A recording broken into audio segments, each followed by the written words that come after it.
ಬಸ್ಸಲ್ಲಿ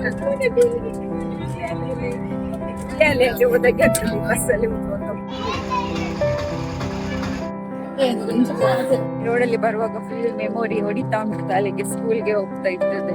ಇದೇ ನೋಡಿ ನಮ್ಮ ಮನೆ ಇದ್ದ ಜಾಗ.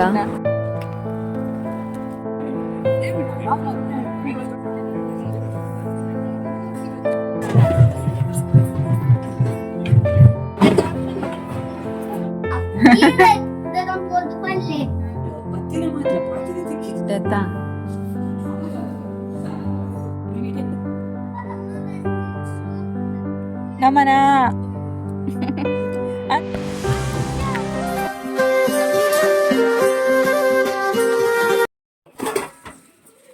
ಹರೇ ಕೃಷ್ಣ, ಶುಭೋದಯ ಎಲ್ರಿಗೂ. ಇವತ್ತು ಅರ್ಜೆಂಟು ಬೆಳಿಗ್ಗೆ ಬೇಗ ಎದ್ದಿದ್ದೆ, ಕೆಲಸ ಎಲ್ಲ ಆಯ್ತು. ಇನ್ನೊಂದೆರಡು ದೋಸೆ ಅವಾಗ ಸ್ವಲ್ಪ ಇದೆ, ಇನ್ನೊಂದೆರಡು ಇರುದು. ಇನ್ನೊಂದು ಸ್ವಲ್ಪ ಹೋಗಿ ಮತ್ತೆ ಅತ್ತೆಗೆ ಸಂಜೆ ಟೀ ಕುಡಿಯುವಾಗ ಬೇಕಾಗ್ತದೆ ಅಂತ ಇವತ್ತು ಮೂಡಿಗೆರೆಗೆ ಹೋಗುವ ನಾವು. ಆಲ್ರೆಡಿ ಇನ್ನು ಹೊರಡುದು ಎಂತ ಅನ್ಬೇಕು ಅನ್ಕೊಂಡೆ. ಮತ್ತೆ ಏನು ಹೇಳ್ಬೇಕು ಅಂತ ಅನ್ಕೊಂಡು ಮತ್ತೆ ಹಿಂದಿಗೆ ಉದ್ದಿನ ದೋಸೆ ಎಲ್ಲ ಮಾಡಿದ್ದೆ. ಎಷ್ಟು ದಿನ ಆಯ್ತು ಸ್ವಲ್ಪ ಆಯ್ತು. ನಾನು ನಿಮಗೆ ಮತ್ತೆ ಸಿಗ್ತೇನೆ. ಅರ್ಜೆಂಟಾಗಿ ಮಾತಾಡ್ಲಿಕ್ಕೆ ಸಾಕ್ತಾ ಇಲ್ಲ, ಹೊಟ್ಟೆ ಆಯ್ತು. ಹಾಗೆ ನಾನು ಲಾಸ್ಟ್ ಟೈಮ್ ಅಗರ್ ಅವ್ರದ್ದು ನಾನ್ ಸ್ಟಿಕ್ ತವ ತಗೊಂಡಿದ್ನಲ್ಲ, ಅದೇ ರೀತಿ ಅಗರ್ ಅವ್ರದ್ದು ಇವಾಗ ಐರನ್ ಇದು ಮಾಡ್ತಾರಲ್ಲ ಇಂಥ ಪಡ್ಡು ಮಾಡುವಂತಹ ತವ ತಗೊಂಡಿದ್ದೇನೆ. ಬೇಕಿತ್ತು ನನಗೆ ಐರನ್ ತವ ಒಂದು. ಸೊ ಹಾಗಾಗಿ ನಾನ್ ಸ್ಟಿಕ್ ಇದು ತುಂಬ ಚೆನ್ನಾಗಿ ಬಂದಿತ್ತಲ್ವ, ಹಾಗಾಗಿ ಅಗರವ್ರದ್ದು ತಗೊಳ್ಳೋಣ ಅಂತ ತಗೊಂಡಿದ್ದೀನಿ.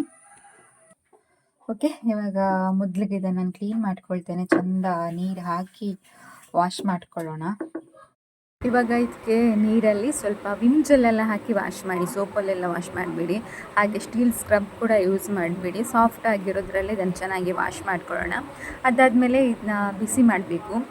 ಮೀಡಿಯಮ್ ಫ್ಲೇಮಲ್ಲಿ ಬಿಸಿ ಮಾಡಿ ಇವಾಗ ಇದಕ್ಕೆ ತೆಂಗಿನ ಎಣ್ಣೆಯನ್ನು ಹಚ್ಕೊಳ್ತಾ ಇದ್ದೇನೆ. ಒಂದು ಸ್ವಲ್ಪ ಎಣ್ಣೆ ಜಾಸ್ತಿ ಹಾಕ್ಕೊಳ್ಳೋಣ, ಫಸ್ಟ್ ಟೈಮ್ ಮಾಡ್ತಾ ಇರೋದಲ್ವ ಹಾಗಾಗಿ. ಇದು ಎಣ್ಣೆ ಎಲ್ಲ ಹಾಕಾದ್ಮೇಲೆ ಇದಕ್ಕೆ ಸಣ್ಣದಾಗಿ ಹೆಚ್ಚಿಕೊಂಡಿರುವಂತಹ ಈರುಳ್ಳಿನ ಹಾಕ್ಕೊಂಡು ಒಂದು ಸ್ವಲ್ಪ ಹೊತ್ತು ಇದರಲ್ಲಿ ಫ್ರೈ ಮಾಡಬೇಕು. ಯಾವಾಗಲೂ ನಾವು ಫಸ್ಟ್ ಐರನ್ ತವ ಯೂಸ್ ಮಾಡುವಾಗ ಈ ಮೆಥಡನ್ನು ಯೂಸ್ ಮಾಡಿ, ಆವಾಗ ತವ ಕೂಡ ಹಾಳಾಗೋದಿಲ್ಲ, ತುಂಬ ಟೈಮ್ ಬಾಳಿಕೆ ಬರುತ್ತೆ. ನಾವೇನಾದರೂ ತಿಂಡಿ ಮಾಡೋದಾದರೂ ತುಂಬ ಚೆನ್ನಾಗಿ ಎದ್ದೇಳುತ್ತೆ. ಈ ಥರ ಸಣ್ಣದಾಗಿ ಕಟ್ ಮಾಡಿಕೊಂಡಿರುವಂತಹ ಈರುಳ್ಳಿನ ಎಲ್ಲದಕ್ಕೂ ಹಾಕಿ ಈ ಥರ ಸ್ವಲ್ಪ ಫ್ರೈ ಮಾಡಿಕೊಂಡ್ರೆ ಸಾಕಾಗುತ್ತೆ. ಫ್ರೈ ಆದಮೇಲೆ ಈರುಳ್ಳಿನೆಲ್ಲ ತೆಕ್ಕೊಳ್ಳೋಣ. ಈ ತವ ತುಂಬಾ ಒಳ್ಳೆಯದು. ನಾನ್ ಸ್ಟಿಕ್ ತವ ಕೂಡ ಅಗರವ್ರದ್ದು ತುಂಬಾ ಚೆನ್ನಾಗಿದೆ, ಸ್ವಲ್ಪ ಭಾರಾಗಿ ಎಲ್ಲ. ನಾವು ತವ ತಗೊಳ್ಳೋದಾದರೆ ನಾನ್ ಸ್ಟಿಕ್ಕಿದು ಅದೇ ಥರ ತಗೊಳ್ಬೇಕಾಗತ್ತೆ. ಹಾಗೆ ಐರನ್ ತವ ಕೂಡ ಇದು ತುಂಬಾ ಚೆನ್ನಾಗಿ ಬಂದಿದೆ ನನಗೆ.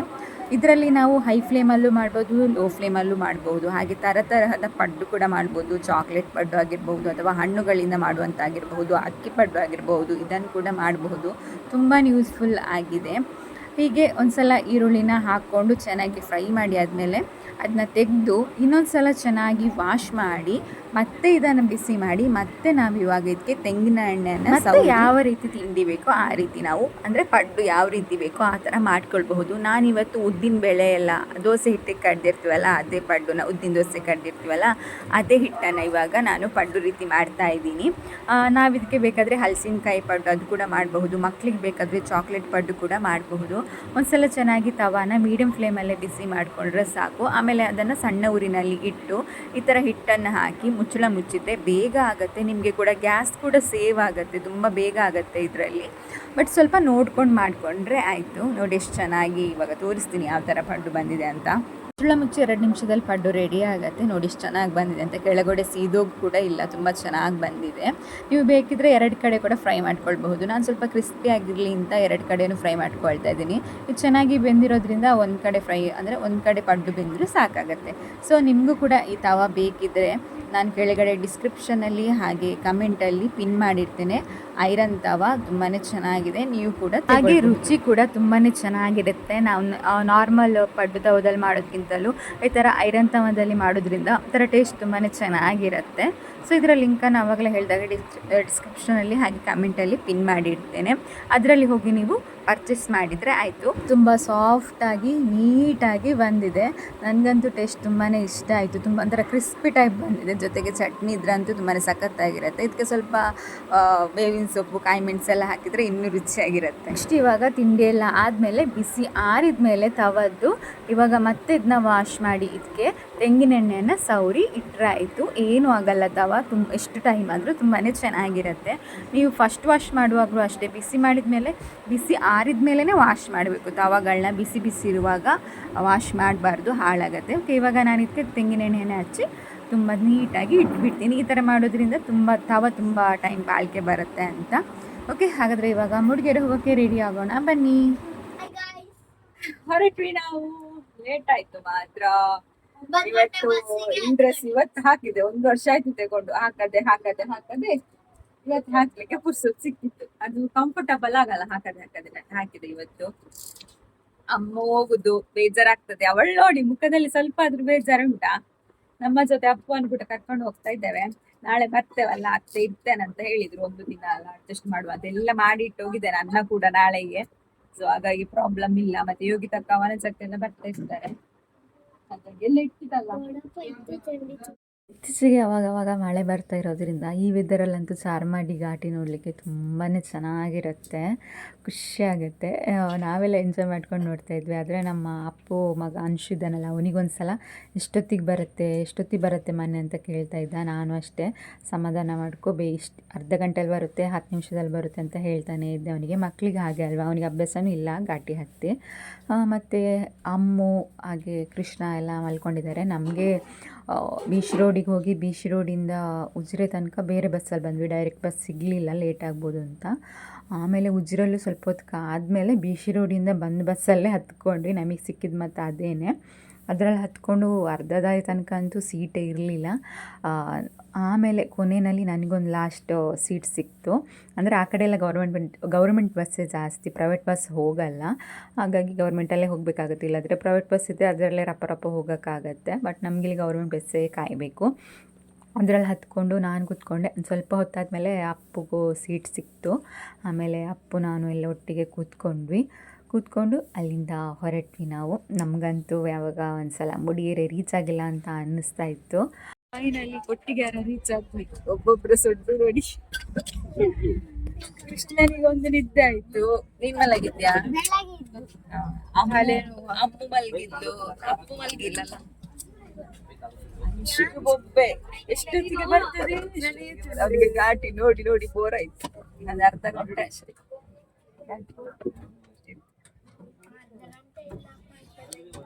ಇಲ್ಲ, ಇನ್ನೊಂದು 20 ಮಿನಿಟ್ಸ್, ಇನ್ನೊಂದು 20 ಮಿನಿಟ್ಸ್ ರೀಚ್ ಆಗ್ತೀವಿ ನಾವು ಮೂಡಿಗೆರೆ. ಮತ್ತೆ ಬಸ್ ಬೋಟ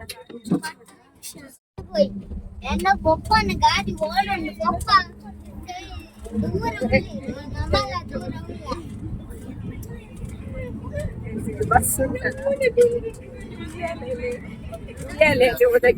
ಬಸ್ಸಲ್ಲಿ ಹೋಗುವಾಗ ಆ ಕಡೆ ಹೋಗಿ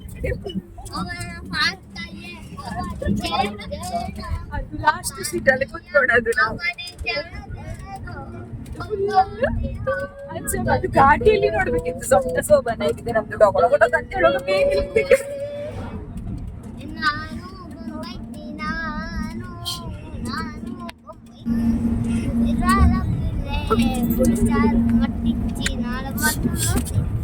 ಅಂಶು ಅವಾಗ ಘಾಟಿಯಲ್ಲಿ ಅಂತ ಇರ್ಲಿಲ್ಲ. ಈಗ ಘಾಟಿಯಲ್ಲಿ ಜೋಶ ಬಂದದಲ್ಲ ಅದಕ್ಕೆ. ಹೌದೌದು, ಅಂಶುದು ಘಾಟಿಯಲ್ಲಿ ಜೋಶ ಇರ್ಲಿಲ್ಲ. ಅಮ್ಮ ಯಾವಾಗ ಬರ್ತದೆ. ಇವಾಗ ಕೊಟ್ಟಿಗೆರೆದಿಂದ ಹೋಗ್ತಾ ಇದ್ದೇವೆ ಮೂಡಿಗೆರೆಗೆ.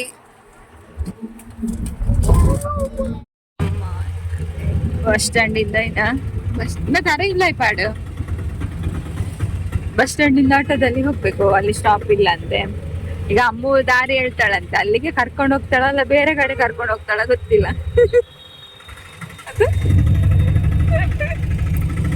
ಆಕೆ ಅವ್ರದ್ದು ಮನೆ ಚೇಂಜ್ ಆಗಿದೆ. ಮುಂಚೆ ಅದೇ ಹತ್ರ ಇತ್ತು, ಇವಾಗ ಒಳಗೆ ಹೋಗ್ಬೇಕು. ನಮ್ಗೆ ದಾರಿ ಗೊತ್ತಿಲ್ಲ. ಫಸ್ಟ್ ಟೈಮ್ ಅಮ್ಮ ಹತ್ರ ಬಂದಿದ್ದಾಳೆ ಒಂದ್ಸಲ. ಅವಳ ಧೈರ್ಯದ ಮೇಲೆ ಹೋಗ್ಬೇಕು ಈಗ ಆಟೋದಲ್ಲಿ.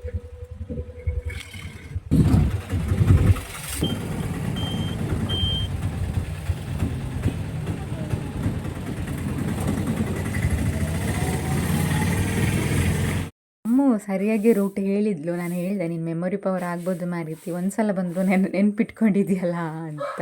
ಅದಕ್ಕೆ ನಾನು ಹೇಳಿಲ್ವ ದೊಡ್ಡಮ್ಮ ನಂಗೆ ಗೊತ್ತು ಅಂತ ಹೇಳಿದ್ಲು. ನಾವು ಬರೋಷ್ಟೊತ್ತಿಗೆ ನೋಡಿ ನನ್ನ ತಂಗಿ ಮೊಬೈಲ್ ಇಟ್ಕೊಂಡು ವೀಡಿಯೋ ಮಾಡೋಕ್ಕೆ ರೆಡಿ ಆಗ್ತಿದ್ದಾಳೆ. ಇದು ಅವಳ ಮೊಬೈಲಲ್ಲೇ ತೆಗೆದಿರೋ ವೀಡಿಯೋ, ನಮಗೆ ಗೊತ್ತಿಲ್ಲ ಅವಳು ವೀಡಿಯೋ ಮಾಡ್ತಾ ಇದ್ದಾಳೆ ಅಂತ. ಈ ಸಲ ಆವಾಗಲೇ ಹೇಳಿದಾಗೆ ಮನೆ ಸ್ವಲ್ಪ ಮುಡಿಗೆರೆಯಿಂದ ಒಳಗಡೆ ಬರಬೇಕಾಗತ್ತೆ. ಮುಂಚೆ ಆದರೆ ಬಸ್ ಸ್ಟ್ಯಾಂಡಿಂದ ಒಂದು ಸ್ವಲ್ಪನೇ ಇದ್ದಿದ್ದು, ಪೇಟೆಗೂ ಹತ್ತಿರ ಇತ್ತು. ಇವಾಗ ಒಂದು ಸ್ವಲ್ಪ ಒಳಗಡೆ ಬರಬೇಕಾಗತ್ತೆ. ಮಕ್ಕಳಿಗಂತೂ ಫುಲ್ ಖುಷಿ, ಅಂತೂ ರೀಚ್ ಆದ್ವಲ್ಲ ಫೈನಲ್ ಅಂತ. ನಮಗೂ ಖುಷಿ ಆಯಿತು, ಯಾಕಂದರೆ ಹೊಟ್ಟೆ ಬೇರೆ ಹಸಿತಾ ಇತ್ತು. ನಾವು ರೀಚ್ ಆಗುವಾಗ ಆಲ್ರೆಡಿ ಇವಾಗ 2 ಗಂಟೆ ಆಗಿದೆ, 2:30. ರಿಚ್ ಅಮ್ಮ ಸರಿ ದಾರಿ ತೋರಿಸಿದ್ರು, ಮೆಮೊರಿ ಪವರ್ ಉಂಟಂತ. ಒಂದೇ ಸಲ ಬಂದಿದ್ದ ಆದ್ರೂ ನೆನಪು ನೋಡಿ. ನಮ್ಮನ್ನ ವೆಲ್ಕಮ್ ಮಾಡೋಕ್ಕೆ ನೋಡಿ ಎಲ್ಲರೂ ಎದುರು ನಿಂತಿದ್ದಾಳೆ. ಇದು ಬ್ಲ್ಯಾಕ್ ಡ್ರೆಸ್ ಹಾಕಿದಾರಲ್ಲ ಇವಳೇ ನಮ್ಮನ ಅಂತ, ನನ್ನ ತಂಗಿದ ಅತ್ತಿಗೆ ಮಗಳು. ಅವಳಿಗೋಸ್ಕರನೇ ಇವಾಗ ನಾವು ಅಮ್ಮನ ಕಳಿಸ್ಕೊಡ್ತಾ ಇರೋದು. ಅವಳಿಗೆ ಅಮ್ಮ ಇಲ್ಲದೆ ಬೇಜಾರಾಗಿತ್ತಂತೆ ಮನೆಯಲ್ಲಿ. ಹಾಗಾಗಿ ಅಮ್ಮನ ಕರ್ಕೊಂಡು ಹೋಗೋಕ್ಕೆ ನಮ್ಮನ ಮತ್ತು ನನ್ನ ತಂಗಿ ಸ್ವಾತಿ ಬಂದಿದ್ದಾಳೆ.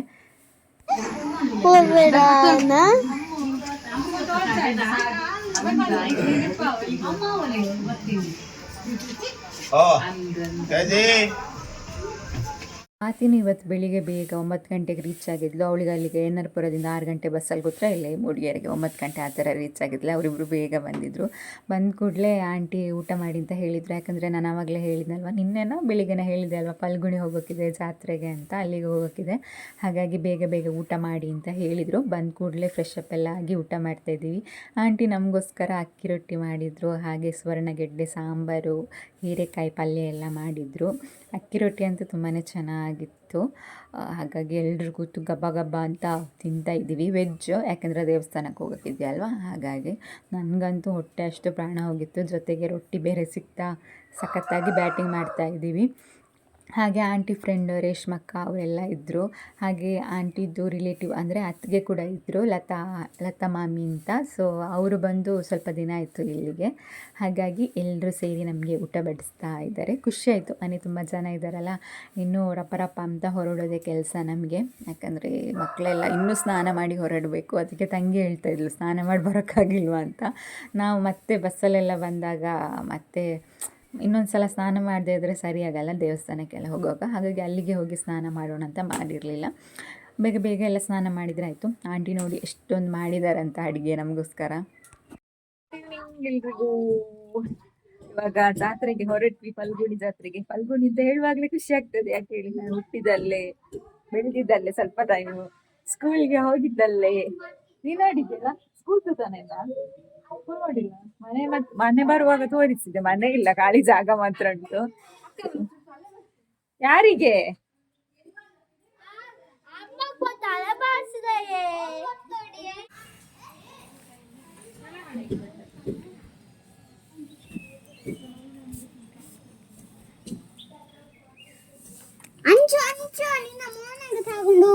ನಾವು ಜನ ಜಾಸ್ತಿ ಇದ್ವಲ್ಲ, ಹಾಗಾಗಿ 2 ಟ್ರಿಪ್ ಹೋಗಬೇಕಾಗತ್ತೆ ಅಂತ ಮೊದಲು ನಾವು ಸ್ನಾನ ಎಲ್ಲ ಮಾಡಿ ಚಿಕ್ಕಪ್ಪನ ಜೊತೆ ಹೊರಟ್ವಿ ಪಲ್ಗುಣಿಗೆ. ಮೂಡಿಗೆರೆಯಿಂದ ಪಲ್ಗುಣಿ ಒಂದು 20 ನಿಮಿಷ ಆಗ್ಬೋದು ಅಷ್ಟೇ. ನನಗಂತೂ ತುಂಬಾ ಖುಷಿ ಆಗ್ತಾಯಿತ್ತು. ಅಂದರೆ ಆ ದೇವಸ್ಥಾನ ನೋಡಲಿಕ್ಕೆ, ಹಾಗೆ ಊರು ನೋಡಲಿಕ್ಕೆ. ಹುಟ್ಟಿದೂರು ಅಂದಮೇಲೆ ಅದೊಂದು ಸೆಂಟಿಮೆಂಟ್ ಇದ್ದೇ ಇರುತ್ತಲ್ವ. ನಾನು ಲಾಸ್ಟ್ ಟೈಮ್ ತುಳುಗಳಾಗಲ್ಲ ಒಂದು ಸಲ ಹಾಕಿದ್ದೆ, ನಾನು ಹುಟ್ಟಿ ಬೆಳೆದಿದ್ದೆ ಊರು ಅಂತ. ಸೊ ಇವಾಗ ಕನ್ನಡದಲ್ಲಿ ವ್ಲಾಗ್ ಮಾಡ್ತಾಯಿದ್ದೀನಿ, ಹಾಗಾಗಿ ಕನ್ನಡದಲ್ಲಿ ಹಾಕ್ತಾಯಿದ್ದೀನಿ. ಸೊ ನಿಮಗೂ ಅಷ್ಟೇ, ನಾನು ಹುಟ್ಟಿ ಬೆಳೆದು ಒಂದು ಸ್ವಲ್ಪ ಟೈಮ್ ಓದಿದ ಊರು ಇದೇನೆ ನಿಮಗೆ ತೋರಿಸ್ತಾ ಇದ್ದೀನಿ ನಾನು. ಈ ದಾರಿಲಿ ಹೋಗುವಾಗ ಸುಮಾರು ನೆನಪುಗಳು ಕಾಡುತ್ತೆ. ಹಾಗೆ ನಾವು ಸಣ್ಣದಿರುವಾಗ ಅಜ್ಜಿ ಜೊತೆ, ಅಂದರೆ ಪಲ್ಗುಣಿಯಲ್ಲಿದ್ದಾಗ, ನಾನು ಒಂದು 3ನೇ ಕ್ಲಾಸ್ ತನಕ, 2ನೇ ಕ್ಲಾಸ್ ತನಕ ಮಾತ್ರ ಪಲ್ಗುಣಿಯಲ್ಲಿ ಓದಿದ್ದು. ಅಜ್ಜಿ ಜೊತೆ ಕಾಫಿ ಕೀಳಕ್ಕೆ ಹೋಗ್ತಾ ಇದ್ವಿ, ಸಂಬಳ ಕೊಡ್ತಾಯಿದ್ರು ನಮಗೂ ಕೂಡ. ಅದೆಲ್ಲ ನೆನಪಾಗತ್ತೆ. ಏನೋ ಒಂಥರ ಖುಷಿ ಆಗುತ್ತೆ ಆ ಲೈಫ್ ನೆನೆಸ್ಕೊಳ್ಳುವಾಗಲೇ. ಹೆಂಗಿದ್ದು ಲೈಫು, ಕೆಲವೊಂದು ರೀಸನಿಂದ ಎಷ್ಟೊಂದು ಬದಲಾಗತ್ತಲ್ವಾ ಅಂತ ಅನಿಸುತ್ತೆ. ಹೇಗಿದ್ದವರು ಹೇಗೆಲ್ಲ ಚೇಂಜ್ ಆಗಿಬಿಡ್ತೀವಲ್ಲ ಅಂತಲೂ ಅನಿಸುತ್ತೆ. ಯಾರೋ ಒಬ್ಬರು ಮಾಡೋ ತಪ್ಪಿಂದ ಕೆಲವ್ರ ಲೈಫೇ ಆ ಕಡೆ ಈ ಕಡೆ ಆಗಿಬಿಡುತ್ತೆ ಅಂತಲೂ ಅನಿಸುತ್ತೆ. ಹೋಗಲಿ ಬಿಡಿ, ಇವಾಗ ಖುಷಿಲಿ ಮಾತಾಡ್ತಾ ಹೋಗೋಣ ಬನ್ನಿ.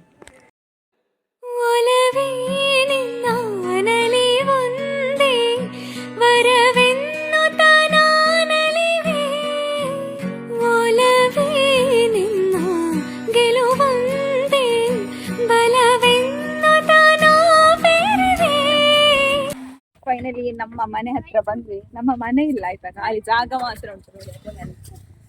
ನಮ್ಮ ಮನೆ ಮೊದಲು ಇಲ್ಲೇ ಇದ್ದಿದ್ದು, ಇದೇ ಪ್ಲೇಸ್. ಇಲ್ಲೇ ನಮ್ಮ ಮನೆ ಇದ್ದಿದ್ದು, ಇವಾಗ ಫುಲ್ ಜಾಗ ಮಾತ್ರ ಇದೆ. ತುಂಬ ದೊಡ್ಡ ಮನೆ ಇತ್ತು. ಇಲ್ಲಿ ತುಂಬ ಮೆಮೊರೀಸ್ ಇದೆ. ನೆನೆಸ್ಕೊಳ್ಳುವಾಗ ಬೇಜಾರು ಆಗುತ್ತೆ, ಖುಷಿನೂ ಆಗುತ್ತೆ. ರೋಡಲ್ಲಿ ಬರುವಾಗ ಫುಲ್ ಮೆಮೊರಿ ಹೊಡಿತಾ ಉಂಟು ತಲೆಗೆ. ಸ್ಕೂಲ್ಗೆ ಹೋಗ್ತಾ ಇದ್ದದೆಲ್ಲ 3rd ಸ್ಟ್ಯಾಂಡರ್ಡ್ ಅಲ್ಲ, 2nd ಸ್ಟ್ಯಾಂಡರ್ಡ್ ವರೆಗೆ ಇಲ್ಲಿಗೆ ಹೋಗ್ತಾ ಇದ್ದದ್ದು ನಾನು ಇದೇ ರೋಡಲ್ಲಿ.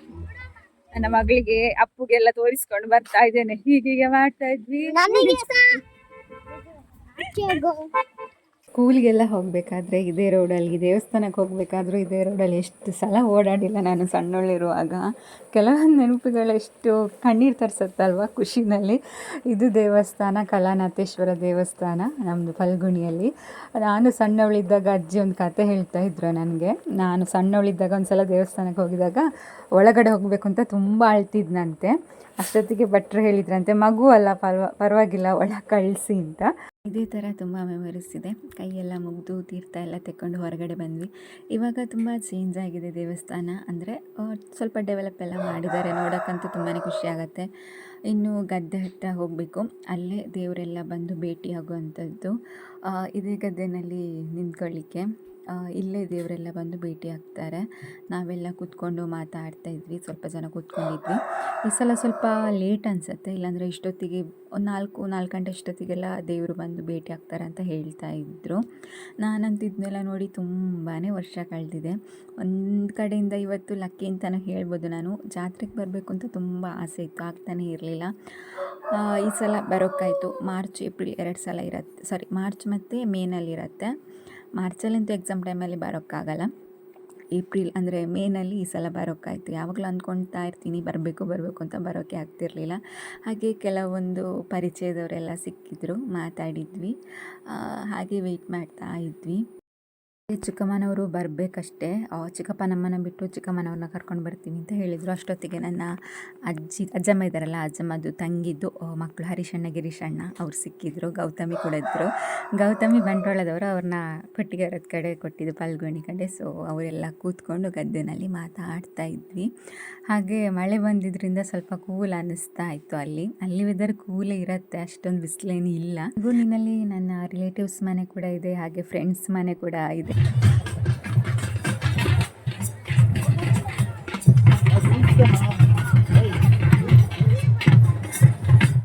ವೆಯ್ಟ್ ಮಾಡ್ತಾ ಇರೋ ಅಷ್ಟೊತ್ತಿಗೆ ದೇವರು ಕರ್ಕೊಂಡು ಬರ್ತಾ ಇದ್ದಾರೆ. 11 ಇರಬೇಕು, ಈ ಕಡೆಯಿಂದ 5, ಆ ಕಡೆಯಿಂದ 5, ಆ ಥರ ಏನೋ ಇರಬೇಕು, ನನಗೆ ಸರಿಯಾಗಿ ಗೊತ್ತಿಲ್ಲ.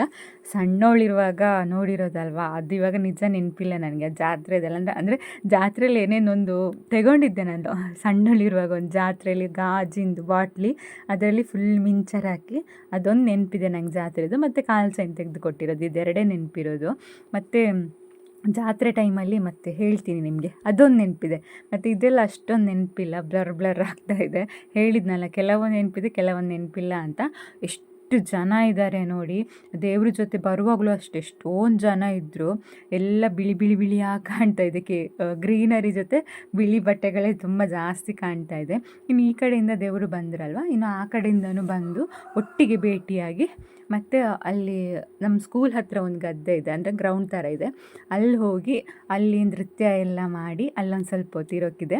ಒಂದು 3/4 ಗಂಟೆ ಒಳಗಡೆ ಇಲ್ಲಿ ಜಾತ್ರೆ ಮುಗಿಯುತ್ತೆ. ಸಂಜೆ ಅಷ್ಟೊತ್ತಿಗೆ ಸ್ಟಾರ್ಟ್ ಆಗೋದು ಸುಗ್ಗಿ ಹಬ್ಬ ಅಂತ, ಬೇಗ ಮುಗಿಯುತ್ತೆ. ನಮ್ಮ ಥರ ಮಂಗಳೂರಲ್ಲಿ ಮಾಡೋ ಥರ ರಾತ್ರಿ ಎಲ್ಲ ಜಾತ್ರೆ ಇರಲ್ಲ ಇಲ್ಲಿ, ಹಗಲೊತ್ತೆ ಜಾತ್ರೆ.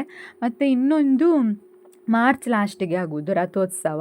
ಅದಕ್ಕೆ ನಾನು ಒಂದು ಸಲನೂ ಬರೋಕ್ಕಾಗಲಿಲ್ಲ, ಯಾಕಂದರೆ ಎಕ್ಸಾಮ್ ಟೈಮ್ ಇರುತ್ತೆ. ಬಟ್ ಈ ಜಾತ್ರೆಗೆ ಬರೋಕ್ಕಾಯಿತು ಈ ಸಲ, ರಜೆ ಇರೋದ್ರಿಂದ. ಇವಾಗ ನಾನು ನಮ್ಮ ಸ್ಕೂಲ್ ಹತ್ರನೇ ನಿಂತ್ಕೊಂಡಿದ್ದೀನಿ. ಸ್ಕೂಲ್ ಹತ್ರ ನಿಂತ್ಕೊಂಡು ಜಾತ್ರೆ ನೋಡ್ತಾ ಇದ್ದೀವಿ. ನೋಡಿ ಎಷ್ಟು ಜನ ಇದ್ದಾರೆ ಅಂತ. ಈ ಕಡೆದು ಫಲ್ಗುಣಿಲಿರೋ ದೇವ್ರುಗಳನ್ನ ಈ ಸೈಡ್ ಇಟ್ಟಿದ್ದಾರೆ ಕಟ್ಟೆನಲ್ಲಿ, ಹಾಗೆ ಆ ಕಡೆಯಿಂದ ಬಂದ ದೇವ್ರಗಳನ್ನ ಈ ಕಡೆ ಒಂದು ಸೈಡ್ ಕಟ್ಟೆ ಇದೆ, ಅಲ್ಲಿ ಇಟ್ಟಿದ್ದಾರೆ. ಈ ಥರ ವರ್ಷಕ್ಕೊಂದ್ಸಲ ಅಕ್ಕ ತಂಗಿಯರ ಭೇಟಿ ಆಗುತ್ತೆ. ಅದನ್ನ ಇಲ್ಲಿ ಇಷ್ಟು ಗ್ರ್ಯಾಂಡಾಗಿ ಜಾತ್ರೆ ಥರ ಆಚರಿಸ್ತಾರೆ, ಸುಗ್ಗಿ ಹಬ್ಬ ಅಂತ. ನೋಡೋಕ್ಕೆ ಖುಷಿ. ನೋಡ್ಬೋದು ನೀವು, ಇಷ್ಟೊಂದು ಜನ ಇವರಲ್ಲಿ ಇದ್ದಾರೆ ಅನ್ನುವಷ್ಟು ನನಗೆ ಅನ್ನಿಸ್ತಾಯಿತ್ತು. ಹೇಳ್ತಾ ಇದ್ದು ಎಷ್ಟು ಜನ ಬಂದಿದ್ದಾರೋ ನೋಡು ಅಂತ. ಒಂದೇ ಕ್ಷಣದಲ್ಲಿ ಎಷ್ಟು ಜನ ಬರ್ತಾರೆ. ಮತ್ತು ಚಿಕ್ಕಪ್ಪ ಹೇಳಿದ್ರು, ಇವಾಗ ಇಷ್ಟು ಜನ ಇದ್ದಾರಲ್ಲ, ಇನ್ನು ದೇವರು ಅವರವ್ರ ಊರಿಗೆ ಹೋದಾಗ ಒಬ್ಬರು ಇರಲ್ಲ ನೋಡಿ ಅಂತ. ಹಾಗೆ ಇಲ್ಲಿ ಇನ್ನೊಂದು ದೇವಸ್ಥಾನ, ಪದ್ಮಾವತಿ ದೇವಸ್ಥಾನ, ತುಂಬಾ ಚೆನ್ನಾಗಿದೆ. ಅದು ಸ್ವಲ್ಪ ಒಳಗಡೆ ಹೋಗಬೇಕು. ನಾನು ಲಾಸ್ಟ್ ಟೈಮ್ ಒಂದು ಸಲ ಬಂದಿದ್ದಾಗ ಚಿಕ್ಕಮ್ಮನವ್ರ ಜೊತೆ ಹೋಗಿದ್ದೆ. ಈ ಸಲ ಹೋಗೋಕ್ಕಾಗತ್ತಾ ಇಲ್ವೋ ಗೊತ್ತಿಲ್ಲ. ಹಾಗೆ ದೂರದಲ್ಲೇ ನಿಂತ್ಕೊಂಡು ಕೆಲವೊಂದು ರಿಲೇಟಿವ್ಸ್ ಕೂಡ ಕಾಣಿಸಿದ್ರು, ಬಟ್ ಮಾತಾಡೋಕ್ಕಾಗಲಿಲ್ಲ ಯಾಕಂದರೆ ದೂರದಲ್ಲಿದ್ರಲ್ವ ಹಾಗಾಗಿ.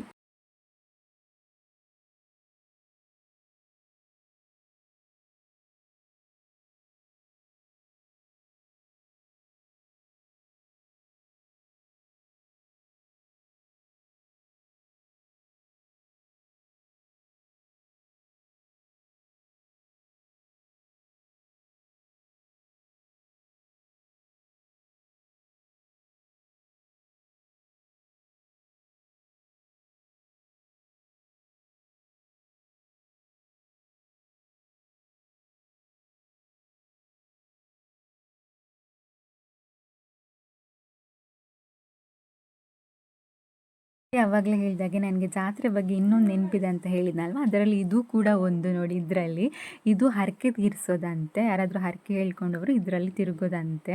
ಅಂದರೆ ಇದರಲ್ಲಿ ಎರಡಿದೆ, ಆ ಕಡೆ ಒಂದು ಈ ಕಡೆ ಒಂದು, ಎರಡು ಊರವರು ಸೇರಿ ಈ ಥರ ತಿರುಗೋದು ಅಂತ ಹೇಳ್ತಾರೆ. ಅಂದರೆ ಕಾಂಪಿಟೇಷನ್ ಲೆಕ್ಕದಲ್ಲಿ ಅಂತಲೂ ಹೇಳ್ಬೋದು, ಯಾರು ಜಾಸ್ತಿ ಜನ ಇದರಲ್ಲಿ ಕೂರ್ತಾರೆ ಅಂತ.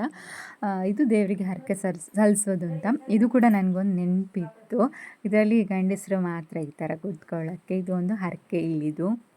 ಹಾಗೆ ಜಾತ್ರೆ ಎಲ್ಲ ಮುಗಿಸಿ ಮಕ್ಕಳಿಗೆ ಕೆಲವೊಂದು ಆಟ ಸಾಮಾನೆಲ್ಲ ಕೊಡಿಸಿ ಐಸ್ ಕ್ರೀಮ್ ಎಲ್ಲ ತಿಂದು ಸೀದಾ ನಾನು ಆವಾಗಲೇ ಹೇಳಿದ್ನಲ್ಲ ಅಜ್ಜಿ ತಂಗಿ ಮನೆ ಅಂತ, ಕಮಲತ್ತೆ ಅಂತ. ನಾವು ಅಜ್ಜಿ ಆದರೂ ಕಮಲತ್ತೆ ಅಂತ ಕರೆಯೋದು.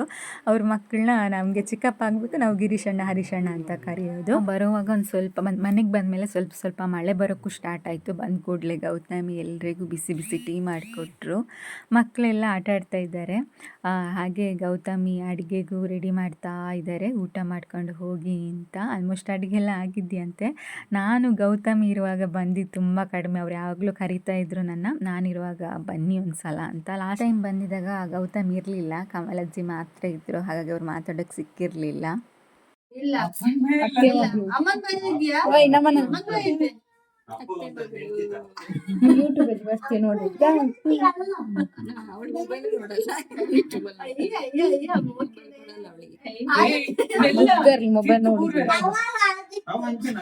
ಅಡುಗೆ ಎಲ್ಲ ರೆಡಿ ಆದಮೇಲೆ ಇಲ್ಲಿ ಕೂಡ ಎಲ್ಲ ಬಡಿಸಿ ಕೈ ಮುಗಿಯೋ ಶಾಸ್ತ್ರ ಎಲ್ಲ ಇದೆ, ಅದನ್ನೇ ಮಾಡ್ತಾ ಇದ್ದೀವಿ ಎಲ್ಲ ಸೇರಿಕೊಂಡು.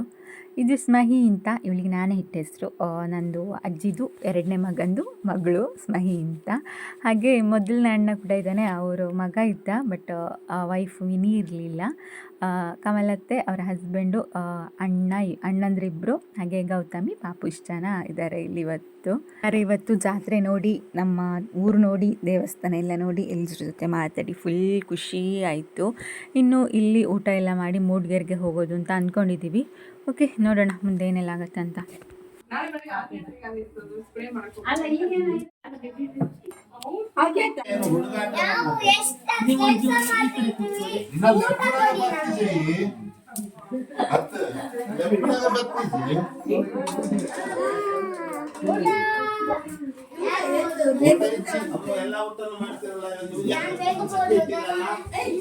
ಹೊಟ್ಟೆ ತುಂಬ ಊಟ ಮಾಡಿದಾಯಿತು. ಊಟ ಅಂತೂ ತುಂಬಾ ಚೆನ್ನಾಗಿತ್ತು, ವೆಜ್ಜು ನಾನ್ ವೆಜ್ಜು. ನನಗೆ ವೆಜ್ ಇತ್ತು, ಅವರಿಗೆಲ್ಲ ನಾನ್ ವೆಜ್ ಇತ್ತು. ತುಂಬ ಸಖತ್ತಾಗಿ ಊಟನೂ ಮಾಡಿದ್ವಿ, ತುಂಬ ಚೆನ್ನಾಗಿ ಅಡುಗೆನೂ ಮಾಡಿದರು ಗೌತಮಿ ಅಜ್ಜಿ ಎಲ್ಲ ಸೇರಿಕೊಂಡು. ಹಾಗೆ ಅಣ್ಣನೂ ಮಾಡಿದ್ದಂತೆ, ಹರೀಶಣ್ಣ. ಸೊ ತುಂಬಾ ಚೆನ್ನಾಗಿತ್ತು ಊಟ ಎಲ್ಲ. ಹಾಗೆ ಒಂದೊಂದು ಫೋಟೋ ತೆಗೊಳ್ಳೋಣ ಅಂತ ಎಲ್ಲ ಲೇಡೀಸು ಒಂದಾಗಿದ್ದೀವಿ, ಜನ ಜಾಸ್ತಿ ಇದ್ದೀವಿ. ಸೊ ಎರಡೆರಡು ಗಾಡೀಲಿ ಹೋಗೋಣ ಅಂತ ಅಂದ್ಕೊಂಡಿದ್ದೀವಿ, ಅಣ್ಣನ ಗಾಡಿನೂ ತಗೊಂಡು ಹೋಗೋಣ ಅಂತ. ಅಲ್ಲಿಂದ ಸೀದಾ ನಾವು ಚಿಕ್ಕಪ್ಪನ ಕೋಲಿಗೂ ರೇಷ್ಮಕ್ಕ ಅಂತ ಇದ್ದಾರೆ, ಸೊ ಅವರ ಮನೆ ನೋಡೋಕ್ಕೆ ಅಂತ ಬಂದ್ವಿ. ಲಾಸ್ಟ್ ಟೈಮ್ ಅವರು ಕಟ್ಸಿದ್ದು ಮನೆ, ಗೃಹ ಪ್ರವೇಶ ಎಲ್ಲ ತುಂಬಾ ಚೆನ್ನಾಗಾಗಿತ್ತು. ಚಿಕ್ಕಮ್ಮನವರೆಲ್ಲ ಹೋಗಿದ್ರು. ಯಾವಾಗ ಹೋದಾಗಲೂ ಚಿಕ್ಕಮ್ಮನ ಹತ್ರ ಹೇಳ್ತಾ ಇದ್ದು, ರೇಷ್ಮನ್ ಮನೆಗೆ ಒಂದು ಸಲ ಹೋಗಿ ಬರೋಣ, ಮನೆ ನೋಡು ತುಂಬ ಚೆನ್ನಾಗಿದೆ ಅಂತ. ನಿಮಗೆ ಗೊತ್ತೇ ಇದೆ, ನಾನು ಈ ಮನೆ ನೋಡೋ ಹುಚ್ಚು ಜಾಸ್ತಿ. ಯಾವುದೇ ಹೊಸ ಮನೆ ಇದ್ದರೂ ಒಂದು ಸಲ ನೋಡೋಣ ಅಂತ ಆಸೆ ಆಗುತ್ತೆ, ಹಾಗಾಗಿ ನೋಡ್ಕೊಂಬರೋಣ ಅಂತ ಹೋದ್ವಿ. ಮನೆ ಮಾತ್ರ ತುಂಬಾ ಚೆನ್ನಾಗಿತ್ತು. ಹಾಲ್ ಆಗಿರ್ಬೋದು, ರೂಮ್ಸ್ ಆಗಿರಬಹುದು, ಹಾಗೆ ಬಾಲ್ಕನಿ, ಹಾಗೆ ಮೇಲ್ಗಡೆ ಫ್ಲೋರು ತುಂಬಾ ಚೆನ್ನಾಗಿತ್ತು. ತುಂಬ ಚೆನ್ನಾಗಿ ಕಟ್ಸಿದ್ದಾರೆ, ಖುಷಿ ಆಯಿತು ನೋಡಿ ನನಗಂತೂ. ನಾವು ಈ ಥರ ಯಾವುದಾದ್ರೂ ಮನೆ ನೋಡಿದಾಗ ನೆಕ್ಸ್ಟ್ ನಮ್ಮ ಮನೆ ಯಾವ ಥರ ಕಟ್ಟಬೇಕು ಅನ್ನೋ ಒಂದೊಂದೇ ಥಿಂಗ್ಸ್ ನಮ್ಗೆ ಗೊತ್ತಾಗತ್ತೆ, ಯಾವ ಥರ ಕಟ್ಟಿದರೆ ಚೆನ್ನಾಗಿರತ್ತೆ ಅಂತ.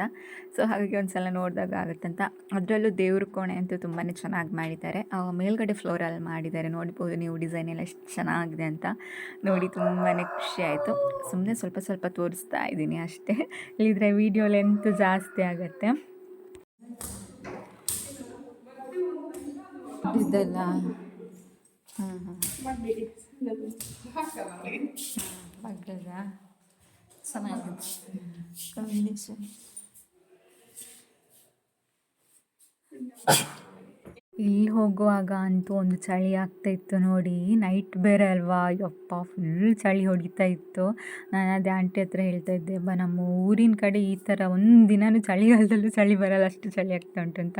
ಮಳೆ ಬೇರೆ ಬರ್ತಾ ಇತ್ತಲ್ವ, ಹಾಗಾಗಿ ತುಂಬ ಸಖತ್ ಕಟ್ಟಿದ್ದಾರೆ ಮನೆ ಅಂತ ನೋಡಿ ನಂಗೆ ತುಂಬಾ ಖುಷಿ ಆಯಿತು. ಇದು ಮೇಲ್ಗಡೆ ಗ್ಲಾಸ್ ಎಲ್ಲ ಹಾಕ್ಸಿದ್ದಾರೆ ಈ ಥರ. ಬಟ್ ಅದನ್ನ ಕ್ಲೀನ್ ಮಾಡೋಕ್ಕೆ ಮಾತ್ರ ಸ್ವಲ್ಪ ಕಷ್ಟ ಏನಾಗಲ್ಲ ಅಂದರು ಅವರು, ಬಂದು ಕ್ಲೀನ್ ಮಾಡಿ ಹೋಗ್ತಾರೆ ಅಂತ. ತುಂಬಾ ಚೆನ್ನಾಗಿತ್ತು. ಅಂದರೆ ಡೇ ಟೈಮಲ್ಲಂತೂ ಬೆಳಕು ತುಂಬಾ ಚೆನ್ನಾಗಿ ಬರುತ್ತೆ, ಒಂಥರ ಮಳೆ ಎಲ್ಲ ಬೀಳುವಾಗ ನೋಡೋಕ್ಕೂ ತುಂಬ ಖುಷಿ ಆಗುತ್ತೆ, ಆ ಥರ ಕಟ್ಸಿದ್ದಾರೆ. ಇದಾದಮೇಲೆ ಇವಾಗ ಲಾಸ್ಟ್ ಮೇಲ್ಗಡೆ ಹೋಗ್ತಾ ಇದ್ವಿ. ಇಲ್ಲಿ ಕೆಳಗಡೆನೇ ಅಷ್ಟು ಚಳಿ ಇತ್ತು, ಮೇಲ್ಗಡೆ ಅಂತೂ ಕೇಳಬೇಡಿ, ಫುಲ್ ಗಾಳಿಗೆ ಕಿವಿ ಎಲ್ಲ ಮುಚ್ಚೋಗ್ತಾಯಿತ್ತು, ಅಷ್ಟು ಗಾಳಿ ಬರ್ತಾಯಿತ್ತು. ವ್ಯೂ ಮಾತ್ರ ತುಂಬಾ ಸಖತ್ತಾಗಿ ಕಾಣ್ತಾಯಿತ್ತು. ಇನ್ನು ಡೇ ಟೈಮಲ್ಲಾದರೆ ಇನ್ನೂ ಚೆನ್ನಾಗಿ ಕಾಣ್ತಿತ್ತು. ಬಟ್ ನಾವು ನೈಟ್ ಬಂದಿದ್ದಲ್ವ, ಹಾಗಾಗಿ ಇಷ್ಟೇ ತೆಗೆದೆ ನಾನು ವೀಡಿಯೋ. ಅಪ್ಪಗೂ ನೋಡಿ ತುಂಬ ಖುಷಿ ಆಯಿತು ಮನೆ. ಹಾಗೆ ಇದು ರೇಷ್ಮಾ ಅಕ್ಕನ ಮಗಳು, ಅವಳಷ್ಟೇ ತುಂಬ ಮುದ್ದಾಗಿದ್ದಾಳೆ, ಅವಳ ಅಮ್ಮನ ಥರನೇ. ಓಕೆ, ಇನ್ನು ಇಲ್ಲಿಂದ ಮನೆ ಎಲ್ಲ ನೋಡಿ ಸೀದಾ ಮೂಡಿಗೆರೆಗೆ ಹೋಗೋಣ. ಮನೆಗೆ ಬಂದು ರೀಚ್ ಆಗಿ ಒಂದು ಸ್ವಲ್ಪ ಫ್ರೆಶ್ ಅಪ್ ಆಗೈತೆ, ಎಲ್ಲ ಮಲಗಲಿಕ್ಕೆ ರೆಡಿ ಮಾಡ್ತಿದ್ದಾರೆ. ಮಲಗಲಿಕ್ಕೆ ಎಲ್ಲ ರೆಡಿ ಮಾಡಿದ್ದಾರೆ. ಅವಳು ಮಲಗಿಸ್ತಿರುದು ಅವಳನ್ನು ಬೊಟ್ಟಿ.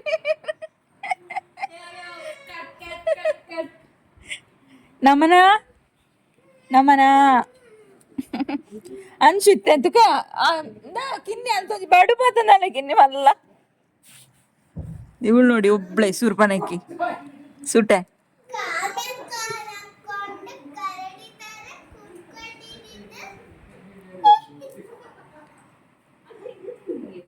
ಇದು ನಮ್ಮ ಚಿಕ್ಕಮ್ಮ ಅವರಿಗೆ ಮನೆ ತುಂಬ ಜನ ಇದ್ದಷ್ಟು ಖುಷಿ. ನಮಗೆಲ್ಲ ಮಲಗೋಕ್ಕೆ ಬೆಡ್ಶೀಟ್ ಎಲ್ಲ ತಂದು ಕೊಟ್ಟರು.